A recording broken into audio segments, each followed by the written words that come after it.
오늘 조사를 분석을 해보면은 오전 조사 같은 경우에는 오전 9시 56분부터 오전 11시 27분까지 한 번 있었고 중간에 이제 브레이크 타임을 갖고 그다음에 오후 1시 32분부터 오후 2시 10분까지 굉장히 짧죠. 오후 조사가 이루어졌다고 하는데 특검의 설명에 따르면은 혐의에 대한 그 입장을 내놓지는 않고 본인의 소회를 밝혔다고 하는데 도대체 무슨 소회를 밝혔을까요? 그렇게 얘기했죠. 아무것도 아닌 사람한테 화문은 11홍이요. 뭐 이런 얘기 하지 않았을까요? 권부는 10년이요. 건물은 10년이요. 뭐 이런 얘기 했겠죠. 아니, 그러니까 뭐 이게 김건희 입장에서 뭐 정확하게 얘기를 했는데 지금 본인이 변호인하고 정확하게 이렇게 상의가 되지 않은 상황에서 뭔가를 얘기하는 게 굉장히 리스키할 거예요. 그러니까 봤잖아요. 그리고 거짓말하다가 이거 결정적으로 이렇게 그렇습니다. 이제 영장이 구속되는 상황을 봤으니까 앞으로도 이게 좀 입장이 정리되면은 정리될 때까지 입을 다물 거고 그때는 뭐라도 해야 될 거 아니에요. 그러니까. 그렇죠. 뭐라도 해야 되니까 묵비권을 행사를 하든지 이상한 얘기 이제 막 하는 거죠. 그러니까. 근데 이게 네. 환경이 바뀌면요. 저도 이제 고양이를 한 마리 기르는데 고양이도 환경이 바뀌고 낯설면 애가 밥을 안 먹고 막 이불에 들어 숨고 그래요. 그렇죠. 야, 얘도 어색한 거야. 그렇구나. 동물도. 이사하거나 하물며 동물도. 하면 그렇구나. 어색해서 그래요. 근데 저도 살면서 이렇게 뭐 한 번 저의 신분이 팍 바뀐 게 이제 군대 갔을 때 그때 약간 신분이 바뀌잖아요. 막 갑자기 16명이 훈련소 침대에서 같이 자고 그렇죠. 잠자리도 불편하고 덥고 막 그러잖아요. 가니까 진짜 입맛 별로 없습니다. 처음에 맞아. 적응해야 되니까. 근데 한 3일 4일 지나니까 좀 생활되더라고요. 현실 자각이 되면서 여기도 사람이 살만하구나. 그렇지. 아유 적응됩니다. 그래서 김건희 씨도 조금 우리가 기다려줄 필요는 있는 게 뭐 하루 이틀은 입맛 없어서 원래 밥이 안 들어갈 거예요. 제가 볼 때는 야. 이제 서서히 배고프고 그렇죠. 이제 들어갑니다. 좀 있으면 네, 다 들어갑니다. 아니 우리 그 신인규 변호사의 사흘 전략이 맞는 게 지금 특검이 오늘 불러서 이런 태도를 보이니까 바로 내일 나오라고 한 게 아니고 다음 주 월요일 날 나오라고 했거든요. 좀 적응되고 주말까지 보자. 보내다 보면은 적응되지. 차라리 나오는 게 낫겠구나 네. 싶을 때가 있을 것도 같거든요. 이게. 그게 이제 안 통한 사람이 이제 윤석열이죠. 네. 너무 그래서 무식해서 그러고. 신인규 대표가 얘기했듯이 뭔가 먹을 걸로 유혹을 하든지 윤석열을 방법을 좀 달리해야 될 것 같은데 그러니까 적응 시간이 필요한 것 같고 사실은 이제 좀 염탐 시간도 김건희 입장에서 보면은 염탐 시간도 좀 필요할 것 같아요. 그러니까 특검이 도대체 어디까지 수사를 하고 있고 이거를 지금 파악을 해야 될 거 아니에요. 정확히 맞는 말이다. 맞아요. 네. 그거를 파악을 해야지 대응을 해야 되니까 조금 이제 지금 그동안은 이제 구속을 안 당하려고 했는데 이제는 전략을 이제 다시 새로 짜야 되는 거 아니에요. 이제부터는. 그럼 그 전략을 변호인들하고 짜기 위한 시간이 좀 필요한 상황인 것 같아요. 지금. 아니 근데 윤석열은 웃긴 게 족발 제가 우스갯소리 했잖아요. 앞에 족발 대짜 펼쳐놓으면 나올 네. 거다. 아니 근데 윤석열은 재판 못 나올 때 계단 올라갈 힘도 없어가지고 못 나온다는 사람이 어떤 힘으로 그걸 버틴 거예요. 난 그것도 정말 웃기고 김건희도 그냥 우스갯소리인데 앞에 안 나오면 이제 나와서 다행이지만 안 나오면 그래프 목걸이 있잖아요. 앞에 이렇게 좀 흔들어가지고 유혹하면 또 나왔을 수도 있거든요. 근데 다행히도 본인이 이 부분에 대해서는 형량을 줄여야 되니까 그래도 최대한 특검에 좀 협조하겠다. 그러면서 뭐 그냥 미룰 수 있는 죄 있으면 윤석열한테 화끈하게 그럼 밀어버리고 어차피 무기징역이라 화끈하게 5년 밀어버리고. 더 얹어지든 10년 더 얹어지든 의미가 없어요. 그래서 김건희 나름대로는 지금 전략적으로 저는 행동하고 있는 거 아닌가. 전략적으로 생각이 듭니다. 지금 뭔가 숨죽인 상태에서 수사를 지켜본다고는 하지만 문제는 뭐냐면 그 경험이라는 게 영장 심사에서 목걸이 뒤통수 한번 세게 맞은 거잖아요. 본인 같은 경우에는 안 받았다고 했는데 자수서를 제출하게 되면서 그런 거였는데 결국은 그래도 이제 사실 커버가 안 될 것 같은 게 오늘 같은 경우에도 집사라고 불리는 김혜성 구속영장을 청구하는데 이 사람이 구속되면 무슨 말을 할지 김건희가 알 수 있는 방법은 신문 방송에 나오는 것밖에 없습니다. 그렇죠. 근데 이제 김건희는 진실을 알 거 아니에요. 그리고 김혜성이 최근에 입국해서 체포되기 전에 그 전날에 몇 개 언론사 뭐 KBS나 뭐 동아일보나 뭐 한국일보 이런 데 인터뷰를 이제 한 게 있단 말이에요. 그래서 대충 이제 견적이 나왔을 거예요. 그러니까 난 그 김혜성 씨의 주장은 어쨌든 내가 이렇게 독자적으로 IMS 모빌리티를 지금 돈을 유치를 맞아요. 하니까 갑자기 김건희한테 전화 와서 야, 너 돈 많이 벌었더라? 이런 거 아니야. 저는 그 가능성을 100% 배제할 수는 없다고 봐요. 이게 김혜성 씨가 전혀 그러니까 무슨 얘기냐면은 그 김혜성이 실제 영업을 한 거는 김건희를 팔아서 영업을 한 건 맞아요. 그때 언론 보도로 나왔는데 많이 나왔어요. 기업들에 네. 이제 내가 김건희 여사 잘 알아가지고 뭐 봐줄 수도 있고 뭐 이런 식으로 영업을 한 거잖아요. 근데 어쨌든 돈을 벌었다라는 얘기가 듣고 김건희가 그게 김건희 귀에 들어갔어. 그럼 김건희 입장에서 무슨 생각이 들까? 반띵이지. 뒤늦게 반띵이지. 그러니까 김혜성이 독자적으로 호가호위를 하고 영업을 했어. 근데 김건희 입장에서는 독자적으로 반띵이 너 그렇게 안 하면은 야 공직기강 비서관 보내가지고 공직기강팀 보내가지고 너 가만 안 둘 거야.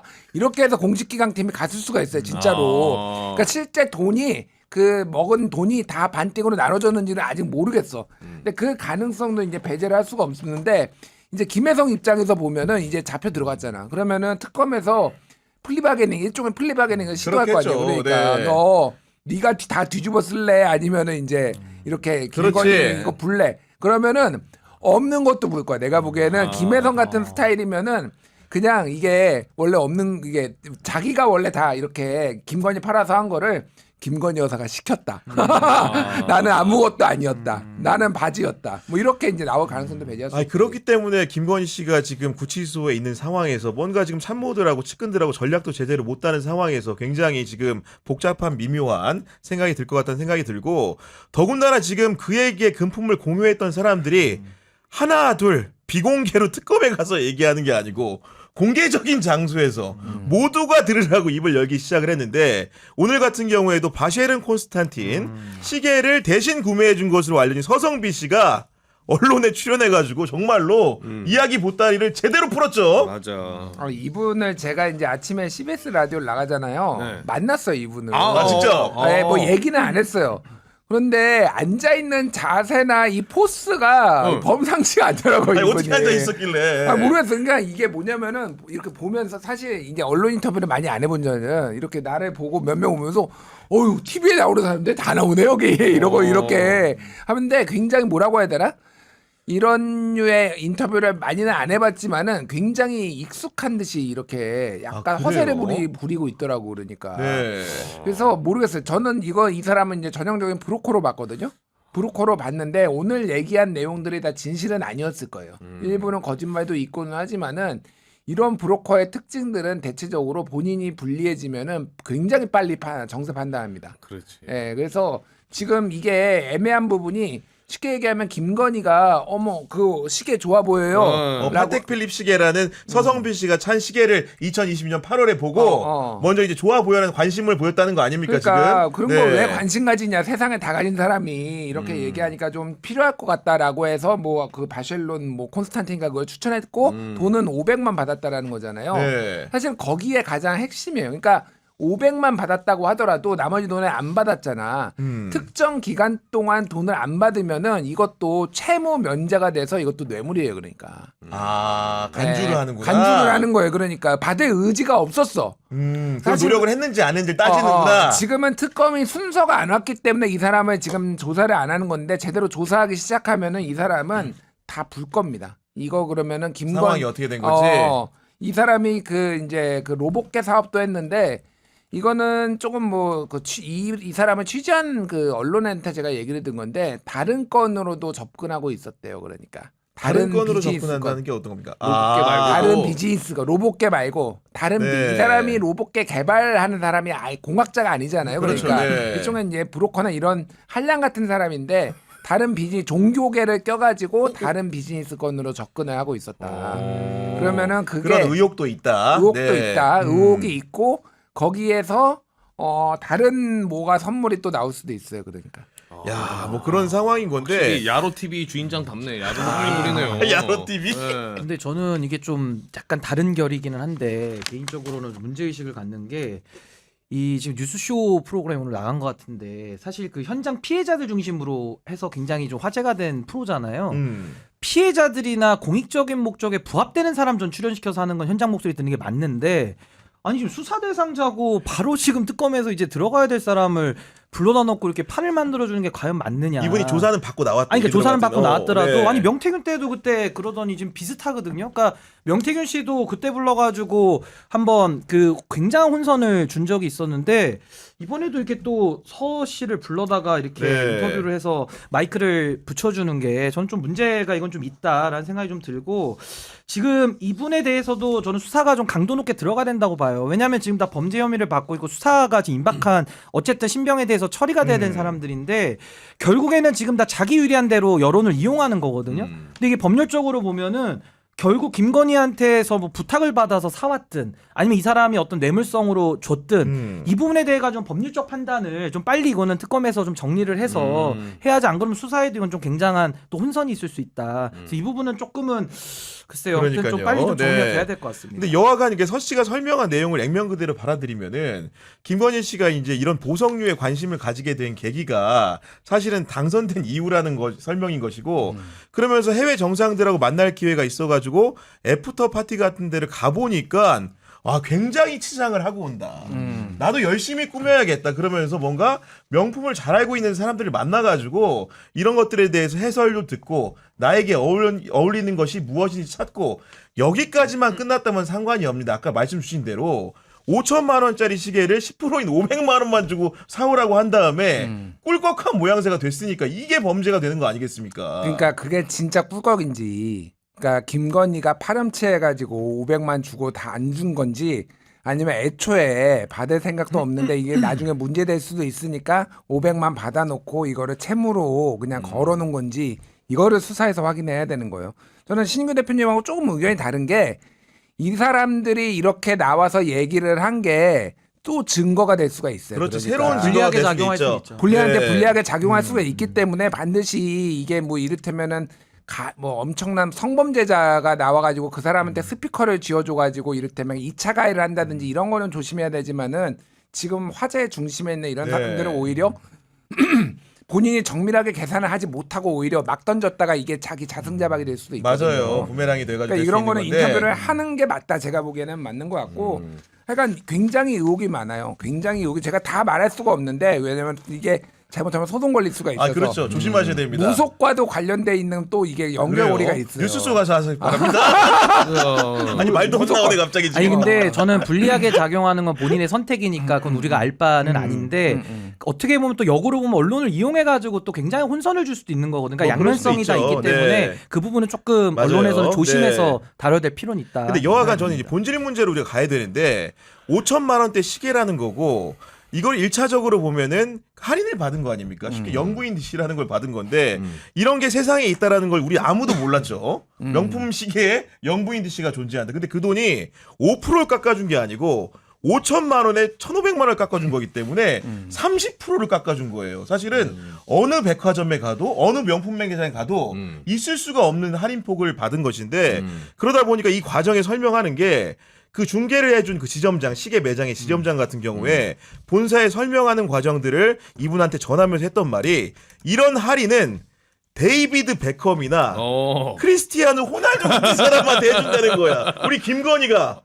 그런 뜻입니까 이게? 김건희는 본인 스스로 아무것도 아니라고 하면서 무슨 베컴 얘기가 왜 나옵니까? 그러니까 이것도 무슨 뭐 영부인 DC라는 개념도 참 처음 들어보는 말이고 그렇죠. 결국에는 이게 지금 뭐 본질을 우리가 규명을 해야 되는 거잖아요. 그러니까 본질은 일단 우리가 의심하기로는 뭐 개로봇도 나오고 김건희가 지금까지 해왔던 행태들을 봤을 때는 뇌물로 일단 의심은 하고 들어가야 되는 겁니다. 그렇죠. 네. 그러니까 이 부분에 대해 가지고는 뭐 시계를 갖다가 참 이게 시계로만 끝났을까라는 생각도 들고, 그러니까 너무 많아요 지금 범죄 혐의가 너무 많고 지금 수사 대상이 넓어지고 있기 때문에 저는 빠르게 좀 특검에서 하나하나씩 네. 좀 가시치기를 맞아요. 좀 해줘야 네. 된다라는 생각이 듭니다. 어떻게 아니, 1,500을 그리고 깎아줘? 할인도 그렇고. 왜냐면 그 10,000원을 빼고 시장에서 우리가 그런 경우도 없죠. 미나리 5,000원어치 살 때 덤으로 더 주는 경우는 있어도 그렇지. 1,500원을 빼서 3,500원에 파는 경우는 없어요. 아니 그런 할인폭도 말이 안 되는데 지금 이분의 그 서성빈 씨의 말을 액면 그대로 믿는다고 한다면은 그 안 준 3천만 원에 대한 그 해명이 더 웃기지 않습니까? 김건희 씨가 우리 엄마가 지금 감옥에 있는데 내가 지금 직접 계좌로 줄 수는 없으니까 우리 엄마 돈이 많다. 나오면 주겠다 이런 설명을 했다는데 이 설명에서 저는 사실 이 부분에 대해서는 진술을 지어내기가 어려운 설명이란 개인적인 판단을 했어요. 아무리 허구의 소설을 쓰더라도 김건희가 이런 얘기를 하지 않았다면 이런 말을 할 수 있을까? 적어도 이 부분에 대해서는 그런 생각이 좀 들었습니다. 아니 근데 김건희의 재산이 뭐 상당 부분이 부동산에 있다고 하더라도 김건희가 아무리 돈 3천이 없었겠어요, 솔직히.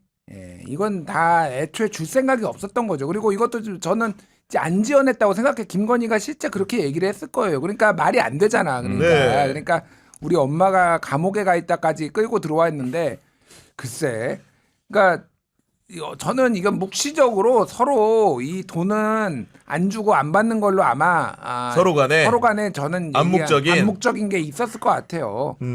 김건희가 어쨌든 명품에 굉장히 관심이 많다는 것 좀 막 이것 말고 뭐 한겨레 보도였나? 엠베러스하다? 그거 뭐냐? 그러니까 다른 그 내가 정상회담을 갔더니 다른 정상들이 이렇게 보석에다 하고 나왔는데 그 상황을 보면서 굉장히 엠베레스했다. 그러니까 엠베레스가 그 영어로 이제 당황스럽다 뭐 그렇죠. 이런 거 네. 그러니까 그러면서 이제 보석에 대한 관심을 많이 가졌다라는 주장을 한 거잖아요. 제가 말한 거는 뭐가 됐든 지금 다 수집을 했었어야 되는 거예요. 이 모든 게 다 지금 6개월 안에 있었던 일이잖아요. 맞아요. 그리고 한 번도 자기 돈을 준 적이 없고 직을 줬어요. 매관매직을 한 거잖아요. 다 그냥 받거나 이권이거나 이권을 줬거나 그 저기 서희건설의 그 사위한테 자리를 그 저기 주거나. 국무총리 비서실장을 주거나 뭐 맞아요. 이런 이권을 무슨 뭐 통일교 ODA 뭐 늘려주거나 막 다 이런 식이잖아요. 그러니까 저는 이 돈을 주기로 했다라는 것 자체를 믿지를 않고 예를 들면 여기 1,800만 원이었나? 그 로봇계가 얼마지? 8천만 원. 8천만 원짜리 로봇계 그때 계약을 한 거잖아요. 8억이었나? 제 기억이 왔다 갔다 하는 여간. 그러니까 처음에가 1,800. 예, 처음에 1,800, 아, 그다음에 처음에. 8억 원짜리가 되는 아, 맞아요. 거고 이렇게 이후에 돼. 천천히, 예. 제가 말하는 거는 그런 걸로 이 확답을 해줬겠지. 김건희가 자기 돈을 쓸 사람이 아니에요. 그러니까. 그리고 서성민 씨 주장으로는 김건희가 대통령실 홍보 업무 맡아달라라는 제안도 했다라는 걸 제가 봤거든요. 그러니까 그러니까 이게 수사에서도 말을 따라가면은 또 증언이라는 거는 말이 바뀌기 때문에 오락가락 할 수밖에 없고 결국 물증으로 수사망을 좁혀 나가야 되고 객관적인 이제 맞습니다. 증거로 평가를 받아야 되니까요. 결국에는 서희건설도 처음에 뭐 목걸이 갔다 안 갔다 뭐 굉장히 갑론을박이 많았는데 그냥 자수서 나오고 이제 다 정리가 돼버렸잖아요. 그렇죠. 그러니까 결국은 이 서씨나 뭐 서희건설이나 다 마찬가지인데 통일교도 결국 이해관계들 이권들이 다 주고받아졌다라는 게 지금 거의 다 드러나는 윤곽들이라서 이거는 뭐 지금 서희건설도 알선수재로 본인들만 빠지려고 지금 뭐 자수서 낸 거 아니냐 이런 말들 많은데 결국 뇌물까지 다 열어놓고 수사를 다 해봐야 되는 겁니다. 저는 뇌물의 가능성이 매우 높다고 보고 결국 그 이후에도 우리가 더 파악 들어가면 결국 이권들에 대한 부분들 많이 있다. 그러니까 서 씨도 시계로만 끝난 게 아니잖아요. 뭐 대통령실과 그 경호 로봇계 과학경호를 과학경호니 빙자한, 뭐니 뭐 이런 것들 많았기 때문에 뭐 통일교도 마찬가지죠. 뭐 백하고 왔다 갔다 뭐 권성동이 뭐 백 받아오고 뭐 김건희 씨가 뭐 목걸이 받고 이게 끝이 아니라 결국 그 뒤에 있는 ODA나 뭐 통일교 관련된 뭐 방송사 인수권이나 여러 가지들이 지금 현안들이 있기 때문에 거기까지 좀 빠르게 전 특검 수사가 좀 옮겨 붙어야 된다. 이 말만 쫓아가가지고 아니, 굉장히 혼란스러울 수밖에 없어요. 아닌 게 아니라 서희건설 얘기를 해서 하는 말인데 우린 지금까지 김건희가 목걸이를 하고 나왔던 반클리프 앤 아펠 목걸이만 서희건설이 준 줄 알았는데 나중에 보니까 나토 정상회의 차고 갔던 브로치에다가 귀걸이까지 3종 세트가 다 서희건설이 준 거라는 게 드러나는 거 아닙니까 지금? 그러니까 서희건설이 이 그때 구매를 한 게 3월 9일 대선 때 이 팔찌를 구매를 했어요. 1,000만 원짜리. 대선 때는 윤석열인지 이재명인지 누가 당선되는지 아직 확정이 안 된 날이었잖아요. 대선 안 됐을 당일날. 때. 그렇죠. 3월 9일날 한 팔찌를 구매를 하고 대선 윤석열이 된 거를 보고 아 이거 팔찌는 무르고 그런 다음에 그 목걸이 비싼 걸로 해야 되겠다 해서 그 반클리프 목걸이를 그때 이제 3월 10일 날 다음 날 그 이봉관 회장의 비서실장하고 엄마가 그 비서실장의 엄마가 와가지고 그거를 한 거예요. 그런데 3월 14일 날 최종적으로 구매를 확정을 했는데 그때 목걸이 하나 더 샀어요. 그러니까. 아 그렇죠. 그렇게 돼서 이게 총 뭐 1억인가 이제 뭐 이 정도 되는 거예요. 맞아요. 제가 말하는 건 뭐냐면은 김건희가 하도 막 많아가지고 헷갈리는데 뭐 예전에 무슨 티파니 브로치니 뭐 까르띠에 팔찌니 막 해서 뭐 이게 막 다 뒤섞여 있는데 이 온갖 게 전부 다 받았을 가능성이 높아요. 그러니까. 그러니까요. 아 이거 이게 나토 정상회의 때 찬 것도 말고 그 초반에 기억하실지 모르겠는데 김건희의 복장과 이거에 대해서 하나는 명품을 굉장히 이런 거 센스 있게 잘 찬다라는 게 있고 하나는 굉장히 수수하게 다닌다. 뭐 이런 걸로 무슨 맞아요. 김건희 슬리퍼. 그러니까 이중적으로 이중 생활을 한 거지. 그러니까 그런 것도 양쪽으로 막 내보냈거든요. 그때 찾던 그 보석들이 싹 다 받은 거다. 제가 보기에는. 그래서 이거는 파도 계속 나올 거예요. 그러니까. 아니 그러니까, 근데 권력자가 받는 선물들 있잖아요. 이게 뇌물죄의 요건이 대가성하고 직무 관련성이 있는데 그게 다 입증하기가 어려워서 직무 관련성만 있을 때 또 성립하는 게 이제 청탁금지법. 또 직무 관련성도 없어도 일정 금액을 정해가지고 받으면 처벌하도록 한 게 과태료나 여러 가지 만든 제재를 만든 게 이제 김영란법이거든요. 그러니까 결국에는 권력자에게 선물을 주는데 대가를 바라지 않고 주는 경우는 거의 없어요. 아이, 공짜로 이런 걸 어떻게 줍니까? 그렇죠. 그리고 이게 지금 뒷이야기들이 안 나와서 그렇지 결국에는 지금 오고 간 금품들도 액수가 상당히 크지 않습니까? 그렇죠. 그러니까 이거는 다 뇌물로 지금 보이는 것들을 얼마만큼 지금 우리 특검에서 좀 증거들을 확보해 놨느냐. 그러니까 거기까지 가야 되는데 요즘은 이게 보면은 하도 받아먹은 게 각양각색으로 많다니까 신발, 뭐 시계, 그럼 뭐 상표가 어떤 거, 뭐 하이엔드라 그러고 메이커도 이름도 어렵잖아요. 거기다 뭐 발 사이즈 논란도. 그러니까 이런 식으로 가서는 이게 참 진실에 다가가기가 어렵고 결국은 그 어떠한 대가성들을 노리고 이거를 줬는지 이 부분으로 좀 빨리 좀 들어가서 네. 이런 소모적인 것들을 좀 정리를 좀 해야 되지 않을까 맞아요. 그런 생각이 좀 듭니다. 아, 이-